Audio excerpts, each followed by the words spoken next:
우리가 참 어려운 시대를 지나고 있습니다. 여러분들 어떻게 지내고 계신지요? 오늘 수요 예배 말씀을 아까 녹화를 했는데 소리가 5분 지나면서부터 나오질 않아서 수요 예배 2부 예배로 다시 지금 녹화를 하고 있습니다. 지금 우리가 살고 있는 시대는 전에 별로 경험해 본 적이 없는 그런 시대이고, 그렇게 우리가 6개월을 지금 지내면서 너무나 당연하게 생각하고 해왔던 신앙의 관습들이 다 멈춰 서버렸습니다.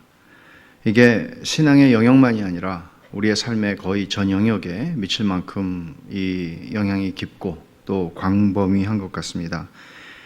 이런 상황에서 우리가 우리의 삶을 좀 돌아보는 것은 굉장히 중요한 일이고, 물론 억지로 자동적으로 되는 것은 아니지만 하나님께서 이런 상황 속에서 정말 내 신앙은 어떤 것이었나, 단순히 무리들 속에 있기 때문에 존재할 수 있는 신앙이었나, 아니면 이렇게 뚝 떨어지자 내 신앙이 멈춰 선 것 같은, 내 신앙이 아무것도 아닌 것 같은 그런 느낌들을 여러분들 가지고 계시지는 않는지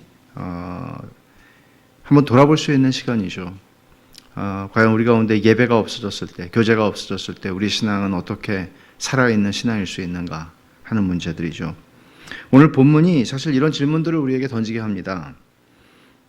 내가 입으로 신앙을 고백하고 있는데 그 신앙을 고백하고 있는 내용들을 나는 얼마나 경험하고 있는가. 말하자면 입술의 고백인가, 아니면 내 가슴으로 내가 경험한 것들을 내가 고백하는 것인가, 관념인가, 실제인가, 이제 이런 질문들을 우리는 던질 수 있을 것 같습니다. 오늘 본문은 주로 예배에 관한, 예배라고 하는 주제가 처음부터 끝까지 흘러가고 있는 본문입니다. 그러나 이 본문 속에서 예배를 드리는 주체는 처음에 온 땅으로 시작하죠. 1절을 보면 온 땅이여 하나님께 즐거운 소리를 낼지어다 라고 말합니다. 그러고 보니까 성경 봉독을 안 했어요. 제가 지금 성경 봉독을 할게요. 시편 66편 1절부터 20절입니다. 온 땅이여 하나님께 즐거운 소리를 낼지어다. 그의 이름의 영광을 찬양하고 영화롭게 찬송할지어다. 하나님께 아뢰기를 주의 일이 어찌 그리 엄위하신지요. 주의 큰 권능으로 말미암아 주의 원수가 주께 복종할 것이며 온 땅이 주께 경배하고 주를 노래하며 주의 이름을 노래하리이다 할지어다.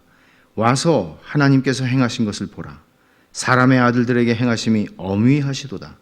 하나님이 바다를 변하여 육지가 되게 하셨으므로 무리가 걸어서 강을 건너고 우리가 거기서 주로 말미암아 기뻐하였도다. 그가 그의 능력으로 영원히 다스리시며 그의 눈으로 나라들을 살피시나니 거역하는 자들은 교만하지 말지어다.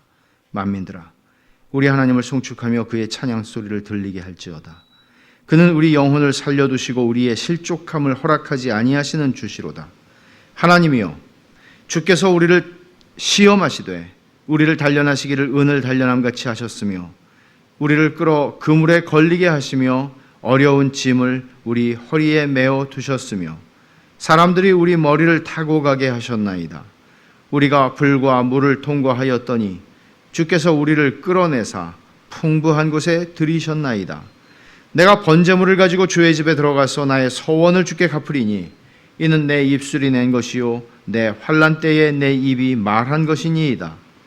내가 순양의 향기와 함께 살찐 것으로 주께 번제를 드리며 수소와 염소를 드리리이다. 하나님을 두려워하는 너희들아, 다 와서 들으라. 하나님이 나의 영혼을 위하여 행하신 일을 내가 선포하리로다. 내가 나의 입으로 그에게 부르짖으며 나의 혀로 높이 찬송하였도다. 내가 나의 마음에 죄악을 품었더라면 주께서 듣지 아니하시리라. 그러나 하나님이 실로 들으셨으며 내 기도 소리에 귀를 기울이셨도다.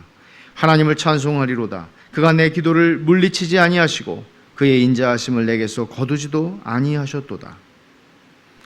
이 시편은 전체를 흐르고 있는 주제가 예배라고 하는 주제입니다.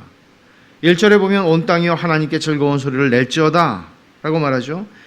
처음에는 굉장히 그 예배를 드리는 주체가 크게 시작을 해요. 온 땅이 하나님을 예배해야 된다고 얘기하죠. 근데 8절을 보면 만민들아 우리 하나님을 송축하며 그의 찬양 소리를 들리게 할지어다. 만민들아, 사람들아. 처음에는 창조 세계를 향해서 명하고 그 다음에는 만민들에게 명합니다. 하나님을 찬송하라고. 그 다음에는 13절부터 보면 내가 번제물을 가지고 주의 집에 들어가서 나의 소원을 주께 갚으리니, 여기서부터는 시인 자신의 예배, 하나님을 향한 경배가 개인적인 차원에서 이루어집니다. 그러니까 굉장히 큰 스케일에서 시작을 해서 자기 자신의 예배로 마치게 되는 것이죠. 근데 이렇게 전체의 흐름은 온 땅으로 시작하고 만민에게로 이어지고 거기서 시인 자신에게로 이어지지만 전체를 흐르고 관통하고 있는 주제는 예배라는 주제입니다. 온 땅이여 하나님께 즐거운 소리를 낼지어다, 그렇게 말합니다. 무슨 말입니까? 하나님께 즐거운 소리를 내라. 그러면 그다지 우리 말로 어감이 명확하지가 않아요. 떠오르는 생각이. 영어 성경 중에서는 shout joyfully to God, 하나님께 기쁨으로 외쳐라, 그런 말입니다. 그러니까 아마 젊은이들이 아주 BTS예요. 아주 인기가 있는 그런 가수들이 노래를 부르는 그런 콘서트 하는 그런 스타디움이나 이런 데서 정말 젊은이들이 열광하고 함성을 지르고 소리를 지르고 아마 그런 모습을 생각할 수 있을 거예요.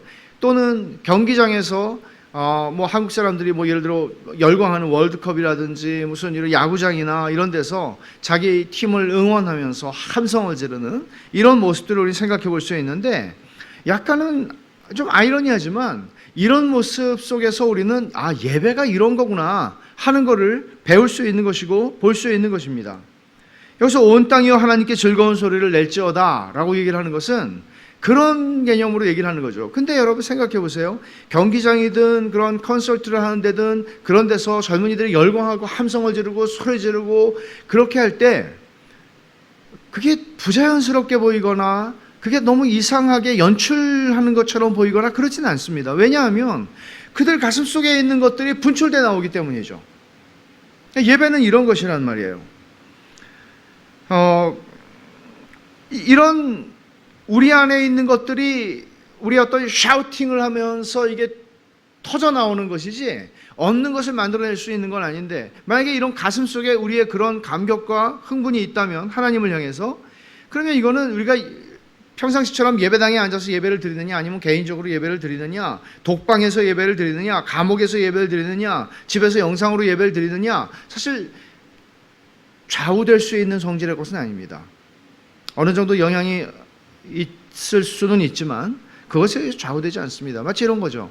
경기장에 가서 경기를 비싼 돈을 내고 경기장에 들어가서 경기를 보면서 막 환호를 하고 하는 사람들이 있는가 하면, 집에서 텔레비전을 보면서 거기에 참여하면서 정말 거기서 흥분하고 마찬가지죠. 예배라고 하는 것은 어떤 면에서는 그런 외적인 요소들에 의해서 영향을 받지 않을 수 있는 것이란 말이에요. 만일 온 땅이여 하나님께 즐거운 소리를 낼지어다, 예배를 우리가 이렇게 이해하고 있고 이것이 정상적인 것이라면 예배는 외적인 조건들에 의해서 좌우될 수 있는 것 아닙니다. 오늘 우리가 본문의 두 군데를 주목할 수 있는데, 처음에 5절이에요. 와서 하나님께서 행하신 것을 보라. 사람의 아들들에게 행하심이 어미하시도다. 와서 하나님이 행하신 걸 보라고 말하죠. 또 한 구절 보세요. 16절이에요. 하나님을 두려워하는 너희들아 다 와서 들으라. 하나님이 나의 영혼을 위하여 행하신 일을 내가 선포하리로다 라고 말합니다. 와서 들으라. 하나님이 내 영혼을 위해 행하신 일을 내가 말할 테니 들어보라고 말합니다. 그러니까 이렇게 시인에게는 보여주고 싶고 들려주고 싶은 무언가가 있었다고요. 우리가 왜 옛날에 굉장히 흥분하면서 봤던 운동 경기나 이런 게 있으면 우리는 동영상을 또 보면서 또 흥분할 수 있죠. 또 그 얘기를 막 하죠. 그때 내가 얼마나 흥분했던지 말이야 하면서 얘기를 할 수 있죠. 이렇게 하나님이 행하신 일, 하나님이 나의 영혼을 위해서 행하신 일, 그것을 아는 사람은 결코 무감정하게 하나님을 예배할 수는 없을 겁니다. 그런 가슴이 있기 때문에 이 사람은 말할 수 없고 생각할 수 있는 이성을 가지지 않았고 감정을 가지지 않은 이 온 땅을 향해서, 자연 만물을 향해서, 창조 세계를 향해서 그렇게 얘기하는 거예요. 기쁨으로 소리 지르라고, 나와 함께 하나님을 예배하자고, 그렇게 얘기를 하는 거예요.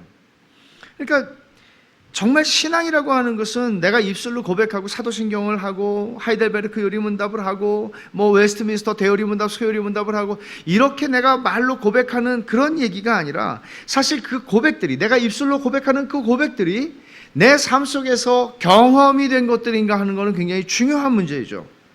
이런 신앙, 이거는 신앙이 관념이 아니라 실제가 되는 것이고, 없던 게 사실이 되는 게 아니라 있던 것이 내 것이 되는 것이죠. 나의 얘기가 되는 것이죠.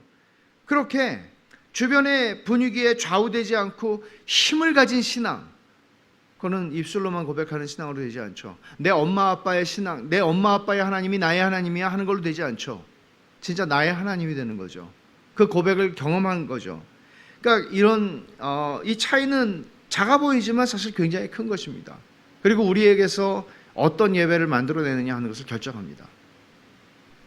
시인이 온 땅을 향해서 하나님께 즐거운 소리를 내라고 말하죠.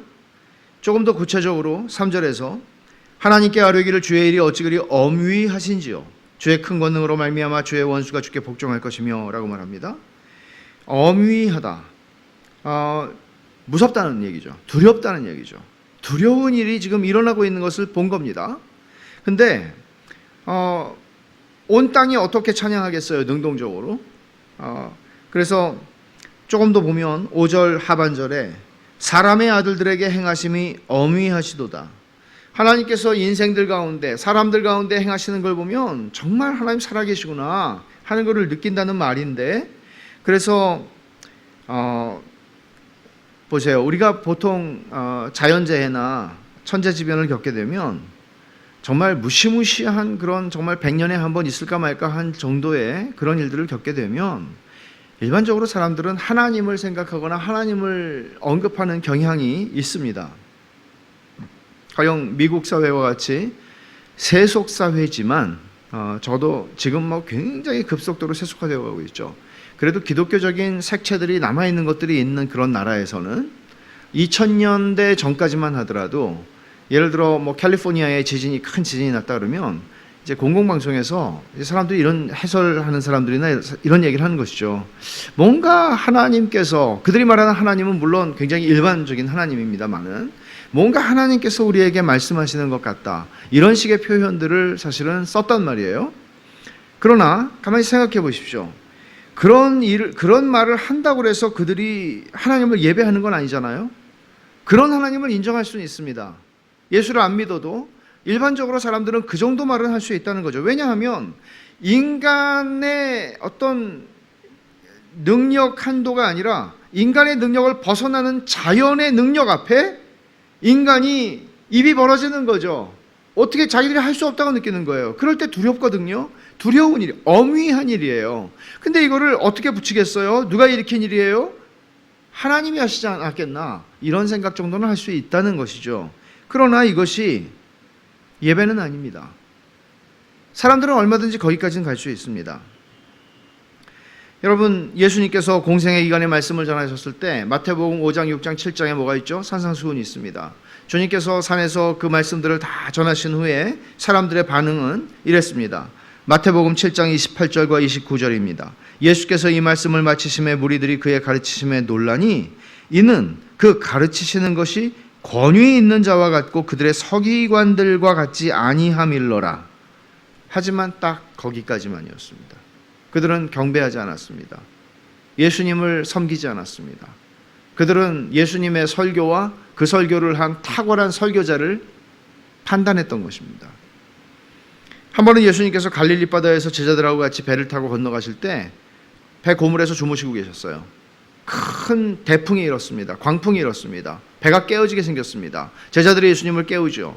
그러자 예수님께서 일어나셔서 그들을 믿음 없음을 책망하시고 나서 뭐라고 말씀하세요? 바다를 향해서 잠잠하라, 고요하라. 제 생각에는 큰 소리로 외치셨을 것 같지 않아요. 엄히 잠잠하라, 고요하라. 그러자 그렇게 거세게 일던 풍랑과 바람과 바다가 잠잠해지는 겁니다. 그걸 본 뱃사람들은 어떻게 반응을 했나 하면 두려워하여 말합니다. 두려운 일을 본 거죠. 그리고 그들이 하는 말은 그가 누구이기에 바람과 바다도 순종하는가. 세상에 바람과 바다를 순종시킬 수 있고 몰아치는 폭풍우와 회오리 바람과 이런 것들을 말 한마디로 멈출 수 있는 사람이 누가 있겠습니까? 그들은 그걸 봤습니다. 이건 두려운 일이었습니다. 그러나 예수님께 꿇어 경배했다는 기록은 없습니다. 거기까지만입니다.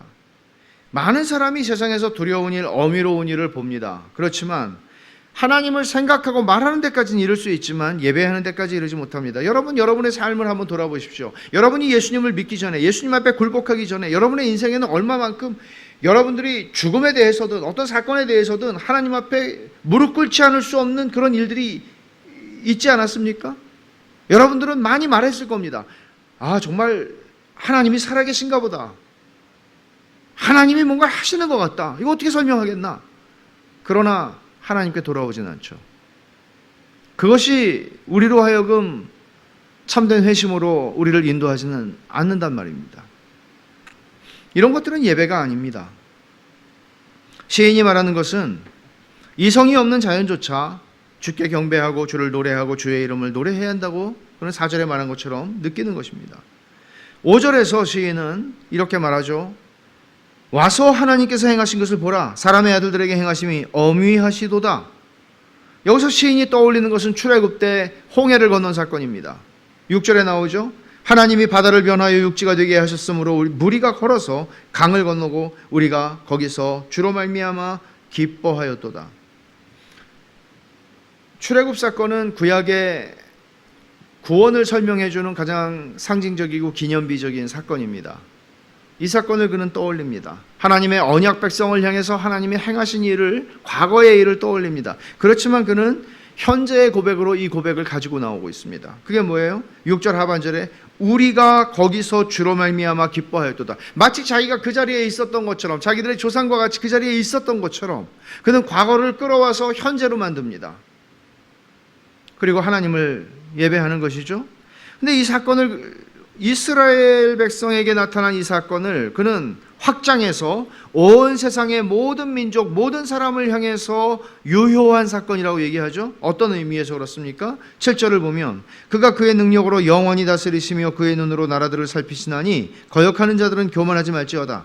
그의 능력으로 영원히 다스리신다. 그의 눈으로 나라들을 살피신다. 거역하는 자들은 교만하지 마라. 이 말씀은 하나님이 이스라엘만의 하나님이 아니라는 거죠. 하나님께서 온 세상의 모든 나라를 주권 가운데 다스리시는 하나님이시다. 너희들은 다 하나님의 눈 아래에 있다. 하나님이 지켜보고 계신다. 교만하지 마라. 건방지지 마라. 그렇게 말하는 것이죠. 그리고는 시인이 보여주고 싶은 것은 이렇게 출애굽을 할 때 바다가 갈라지고 이스라엘 백성이 걸어서 바다를 건넌 것, 이런 사건만이 아닙니다. 놀라운 것은 10절부터 보면 하나님께서는 10절부터 12절 상반절을 읽죠. 하나님이여 주께서 우리를 시험하시되 우리를 단련하시기를 은을 단련한 같이 하셨으며 우리를 끌어 그물에 걸리게 하시며 어려운 짐을 우리 허리에 메어두셨으며 사람들이 우리 머리를 타고 가게 하셨나이다. 우리가 불과물을 통과하였더니. 여기까지예요. 하나님이 그렇게 놀라운 기적의 역사로 이스라엘 백성을 구원해내셨죠. 근데 그 구원해내신 백성을 하나님께서는 연단하십니다. 우리는 종종 쉽게 생각하는 것이 이런 것이죠. 하나님께서 인도하시는 백성은 그저 잘 될 것이다. 건강해지고 부자가 되고 문제가 풀리고 다 만사가 편안해질 것이다. 우리는 그렇게 생각하는 경향이 있습니다. 하지만 시인은 말하기를, 아니, 하나님께서 우리를 구원하셨는데 그 구원하신 백성을 하나님은 연단하시더라. 그 하나님이 찬양을 받으시기에 너무나 합당하신 하나님이시더라. 그는 그렇게 말을 하는 것입니다.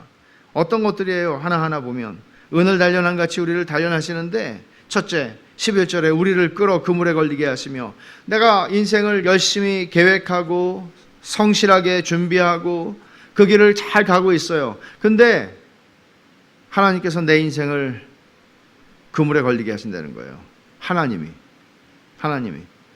내 인생이 넘어져도 일으켜 세우시고 그물에 걸릴 뻔하다가도 걸리지 않게 하시는 분이 하나님이시라고 그는 말하지 않아요. 우리는 이런 하나님을 찬양해야 된다고 그렇게 말하지 않아요. 내가 인생을 정말 잘 계획하고 조심성 있게 정말 잘 준비하고 성실하게 가고 있는데 하나님이 내 인생을 그물에 걸리게 하시더라는 거예요. 두 번째는 뭐죠? 10절, 11절 하반절에 어려운 짐을 우리 허리에 메어두셨으며, 그냥 가면은 좋겠는데 날개를 달아주시면 좋겠는데 어려운 짐을 내 허리에 묶어두셔서 내 허벅다리에 묶어두셔서 내가 자유롭게 활보할 수 없고 자유롭게 달릴 수 없게 하신다는 말이죠. 참 어려운 일이에요. 우리 인생이 고단해지는 거죠. 그냥 쉽게 갈 수 있는 길인데 하나님이 어려운 짐을 내게 메어두셔서 내가 고단하게 이 길을 걸어가게 하신다는, 그렇게 하는 분이 하나님이란 말이에요. 이게 지금 시인의 고백이에요. 그 하나님이 누구예요? 찬양받기 합당하신 하나님, 예배받으시기 합당하신 하나님이에요. 세 번째로 12절에 사람들이 우리 머리를 타고 가게 하셨나이다. 여러분, 이거는 정말 비참하고도 처참한 패배를 의미하는 말이거든요. 나는 지금 쓰러졌어요. 근데 내 머리를 밟고 지나가요. 사람들이 내 머리를 밟고 지나가요. 굴욕스럽고 이런 일들이 일어난다는 거죠. 그냥 일어난다는 게 아니고 하나님이 그렇게 하신다는 거죠. 우리 인생을. 그것을 그는 12절 중반에 이렇게 말합니다. 우리가 불과 물을 통과하였더니, 우리식 말로 하면은 산전수전 다 겪었습니다. 그렇게 말하는 거죠. 근데 중요한 거는 뭔가 하면 이런 산전수전을 다 겪었는데 이걸 통과하고 나왔다는 거죠. 통과했다는 거죠. 그러니까 얼마나 많이 우리가 착각합니까? 예수님을 믿고 우리가 기도하고 하나님의 도우심을 구하면서 우리의 인생을 살아갑니다. 그러면서 우리는 평탄한 일이 일어날 것이라고 생각하고 떨어질 것도 붙고 또 안 될 것도 되고 또 병들 것도 건강해지고 이런 일들이 일어날 것이라고 우리는 생각하는 경향이 있지만, 하나님은 당신의 자녀들에게 자녀이기 때문에 징계하시고 또 가지치기를 하셔서, 그게 우리에게는 굉장히 고통스러운 과정이지만 가지치기를 통해서 우리로 하여금 하나님 앞에 드릴 열매들을 풍성하게 맺게 하시고 우리를 하나님의 형상으로 빚어가시는 것입니다. 그러니까 하나님의 백성은 자신들의 인생 가운데 일어나는 어떤 고난이나 침체나 이런 상황들 속에서도 믿음의 눈을 열어서 하나님의 은혜를, 하나님의 사랑을 보는 사람들이라는 것이죠. 정말 중요한 고백이 12절 하반절이에요. 주께서 우리를 끌어내서 풍부한 곳에 들이셨나이다. 어디서 우리를 끌어내셨다는 얘기입니까?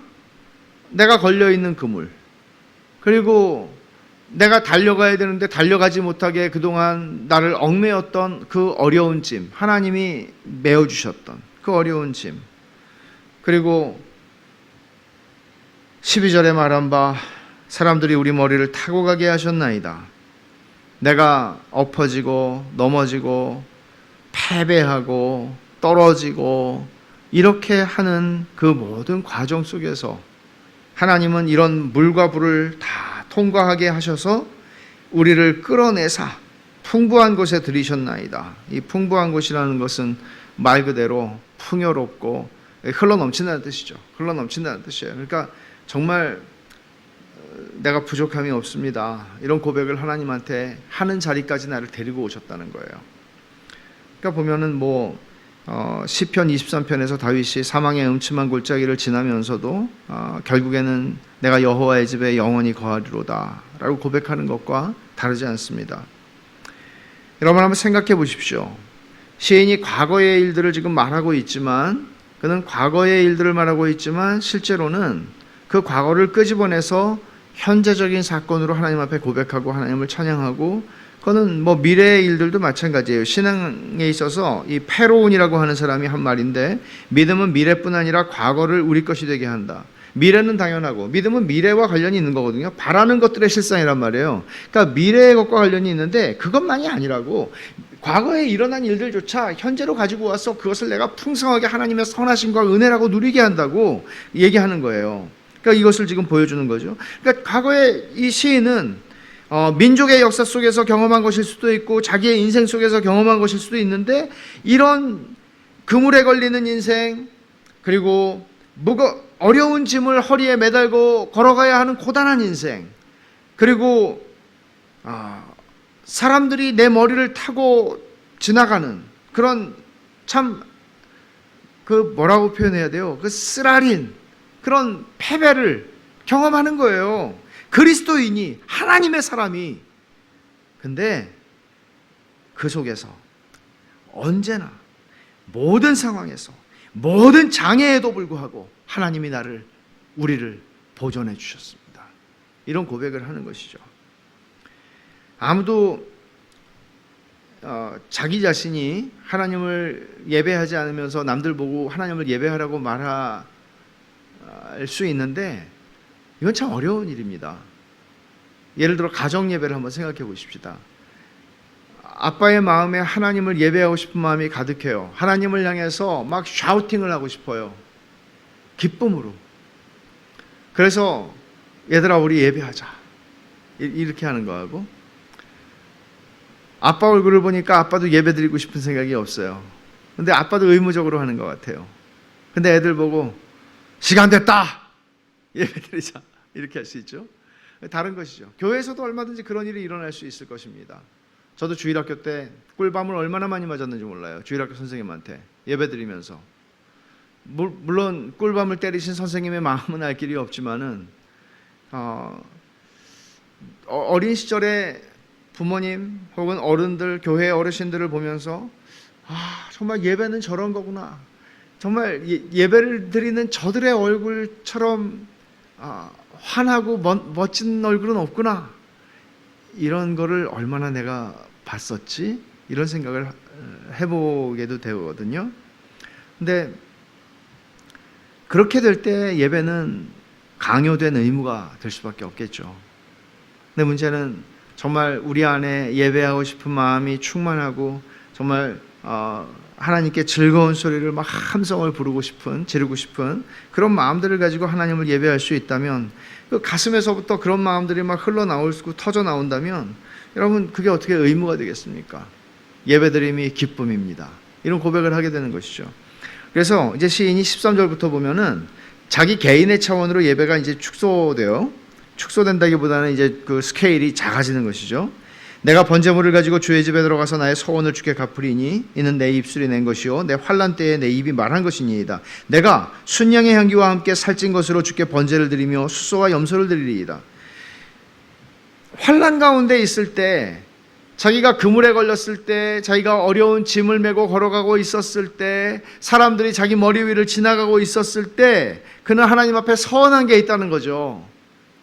그 서원한 것을 자기는 이제 하나님 앞에 드리기를 원합니다. 아끼지 아니하고 내 숫소, 염소, 살찐 것들을 가지고, 내가 순양을 가지고 하나님 앞에 제사를 드리기를 원합니다. 서원을 갚기를 원합니다. 그는 진짜 예배죠. 그는 아끼는 것 같지 않습니다. 내가 가진 가축 중에 제일 좋은 것으로, 내가 살찐 것으로 주님께 드리고 싶어 합니다. 하나가 아니라 여럿을 주님께 드리고 싶어 합니다. 이런 마음으로 시인은 하나님께 지금 개인적인 차원에서 예배를 드리는 것입니다. 이런 마음이 있기 때문에 온 땅이여 하나님께 즐거운 소리를 낼지어다라고 얘기할 수 있는 거죠. 그러니까 전도는, 여러분, 우리가 예수를 믿으라고 하는 전도는 신학적인 의미에서 우리가 다시 생각해 보면 이 말이에요. 온 땅이여 하나님께 즐거운 소리를 낼지어다. 또 8절에 만민들아 우리 하나님을 송축하고 그 찬양 소리를 들리게 할지어다. 하나님을 찬양하십시오. 당신은 하나님을 찬양해야만 합니다. 말하자면 이게 송영적 전도라는 거예요. 모든 것들은 다 송영적이죠. 송영적이라는 건 뭐예요? 하나님께 영광을 돌려드리는 전도죠. 우리 교회 교인 하나 늘리는 전도가 아니고, 진정한 예배자로 그 사람을 초대하는 것이고, 진정한 예배자가 되라고 그 사람에게 명하는 것입니다. 이런 것이 전도고, 지금 그런 면에서 생각하면 66편 전체는 전도입니다. 온 땅을 향해서, 만민을 향해서 말하는 거죠. 언뜻 보면 15절에서 시편 66편이 끝나도 돼요. 아무 문제가 없어요. 그런데 16절을 보면 하나님을 두려워하는 너희들아 다 와서 들으라. 하나님이 내 영혼을 위하여 행하신 일을 내가 선포하리로다. 시인의 가슴에 아직도 뭔가가 있어요. 더 말하고 싶은 게 있다고요. 더 들려주고 싶은 얘기가 있다고요. 그게 뭔가 하나님이 내 영혼을 위해서 하신 일이에요. 그래서 그는 말하죠. 이제는 더 구체적으로 하나님을 두려워하는 너희들아, 하나님을 경외하는 너희들아, 하나님을 예배하는 너희들아, 예수를 믿는 너희들아, 내가 너희들에게 들려주고 싶은 얘기가 있어. 뭔가 하면 하나님이 내 영혼을 위해서 행하신 일이야. 여러분에게 이런 게 있습니까? 이게 있냐고요. 이게 우리의 예배를 더 생명력 있게 만드는 것이죠. 이게 있어야죠. 하나님이 내 영혼을 위하여 행하신 일, 그걸 들려주고 싶은 이야기가 있냐고요. 예를 들어서 생각해 보십시오.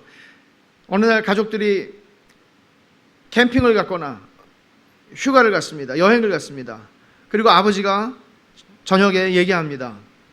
얘들아, 사실은 너희들한테 정말 들려주고 싶은 얘기가 있어. 오늘 이렇게 오붓하게 가족들이 함께 멀리 휴가를 와서 패밀리 타임을 가지면서 정말 아빠가 너희들한테 주고 싶은 얘기가 있어. 하나님이 아빠를 위해서 행하신 일, 다른 건 몰라도 이걸 너희들한테 얘기해 주고 싶어. 또는 엄마가 얘들아, 아직까지 너희들한테 얘기해 본 적이 없는데 진짜 엄마의 삶 속에 하나님께서 행하신 일을 오늘은 너희들에게 좀 들려주고 싶어. 혹은 여러분들이 한 20년 만에 만난 동창 친구를 만났을 때, 야, 정말 반갑다. 회포를 풀면서. 근데 친구야, 나 너한테 진짜 들려주고 싶은 얘기 있어. 하나님이 내 영혼을 위해서 행하신 일이야. 그리고 그 일을 너한테도 하셨으면 좋겠어. 여러분, 이런 이야기가 있습니까? 여러분, 들려주고 싶은 이야기가 있습니까? 누군가를 향해서 하나님을 경외하는 여러분, 누군가를 향해서 여러분은 들려주고 싶은 얘기가 있습니까? 그리고 이 이야기가 있느냐 없느냐 하는 것이 얼마나 중요한 것인지 여러분 아십니까? 그저 주워 들은 이야기들을 가지고 가는 게 아니죠. 내가 입으로 어려서부터 신앙 고백하는 걸 배웠고 그 고백하던 내용들을 내가 살아보니 겪었다. 살아보니 그 하나님을 내가 이제는 입술이 아니고 가슴으로 고백하게 되더라. 그런 얘기가 있냐고요. 작은 차이가 아닙니다. 어쩌면 우리는 지난 삶을 살아오면서 하나님께서 우리를 위해서, 우리의 영혼을 위해서 행하신 일들이 있음에도 불구하고, 많음에도 불구하고 그걸 볼 수 있는 믿음의 눈을 뜨지 못했을 수도 있습니다. 그러니까 여러분 한번 돌아보세요. 때때로 지금 만일 여러분들에게 한가한 시간들이 주어진다면, 수입은 줄어들지언정 조금이라도 여러분들에게 한가한 시간이 주어지고 조금이라도 그 분주하게 달려가던 일상이 잠시 멈추어서는 시간이 있다면 한번 돌아보십시오. 하나님이 나의 영혼을 위해서 행하신 일은 뭐지? 하나님이 나의 영혼을 위해서 행하신 일을 나는 들려주고 싶은 대상이 누구지? 이게 우리의 신앙을 더 진짜가 되게 하고 더 온전해지게 하고 우리의 예배를 더 생생하게 만들어주는 것이죠. 사실 이 16절 말씀은 존 버년이 자신의 영적인 자서전인 죄인 괴수에게 넘치는 은혜라고 하는 책을 쓸 때에 그의 모토가 되었던 말씀입니다. 존 버년은 자신의 영적인 자서전, 회심기죠. 회심에 관한 이야기죠. 그 이야기를 쓰면서 이 마음으로 썼다는 거죠. 하나님을 경외하는 여러분, 동시대의 사람들, 그리고 그 이후에 우리를 포함해서 모든 사람들에게 그는 말합니다. 다 와서 들으십시오. 하나님이 내 영혼을 위해서 행하신 일을 내가 말하고 싶습니다. 그 결과물이 죄인 괴수에게 넘치는 은혜라는 존 버년의 영적 자서전입니다. 그를 괴롭혔던 것은 내 마음이 완전히 깨끗하지 않으면 하나님이 나를 구원하실 수 없다는 잘못된 믿음이었습니다. 하지만 그는 요한일서 1장 7절과 고린도후서 12장 9절을 묵상하면서 복음의 자유를 경험하게 됩니다. 고린도후서 12장 9절 말씀을 읽어드리죠. 나에게 이르시기를 내 은혜가 네게 족하도다. 이는 내 능력이 약한 데서 온전하여짐이라 하신지라. 그러므로 도리어 크게 기뻐함으로 나의 여러 약한 것들에 대하여 자랑하리니 이는 그리스도의 능력이 내게 머물게 하려 함이라. 하나님의 은혜가 어떻게 나를 용납하였는지를 그는 발견했습니다. 그리고는 자신이 경험하게 된 그 은혜, 하나님이 내 영혼을 위해서 행하신 일을 쓰기 시작했죠. 그것이 그의 영적 자서전입니다. 이 놀라운 복음의 내용이 시인에 의해서 정말 은혜로운 3단 논법으로 이 시편 66편을 마무리하게 되는데 18절부터 20절이에요. 제임스 몽고메리 보이스는 이 시편 강해에서 66편 강해에서 18절부터 20절을 3단 논법이라고 그는 설명을 했어요. 여러분, 3단 논법이라는 것은 이렇죠. 명제, 첫 번째 명제가 있고 두 번째 명제가 있고 그러므로 고로 이러하다 하는 결론이 나오는 것이 3단 논법입니다.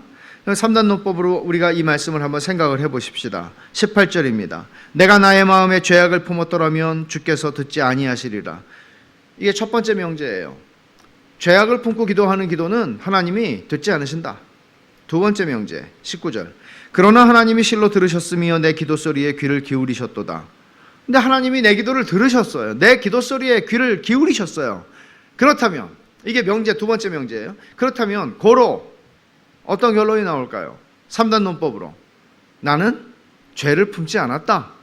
나는 죄를 짓지 않았다. 나는 의롭다. 그래서 하나님이 내 기도를 들으셨다. 이렇게 결론이 나와야 되죠. 근데 20절을 보면 그 결론과는 상이합니다. 20절을 볼까요? 하나님을 찬송하리로다.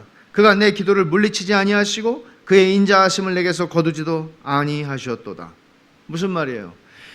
나의 의로움으로 이 3단 논법의 결론이 도출되는 것이 아니라 하나님의 인자하심, 하나님의 은혜로 이 3단 논법의 결론이 도출되는 겁니다. 내 기도를 들으셨어요. 근데 나 죄가 없다가 아니라 나 죄가 있는 걸 내가 알아요. 근데 하나님 내 기도를 들으셨어요. 나같이 보잘것없고 나같이 넘어지기 잘하고 나같이 범죄하기 쉬우며 이렇게 깨어지기 쉬운 질그릇 같은 인생인데 나 같은 사람의 말을 아무도 귀 기울여 주지 않는데 그 높으신 하나님께서 당신의 인자하심으로 내 기도에 귀를 기울이셨다. 그는 그렇게 얘기하는 겁니다. 말하자면 이 시편의 결론은 하나님의 은혜죠. 하나님의 인자하심입니다.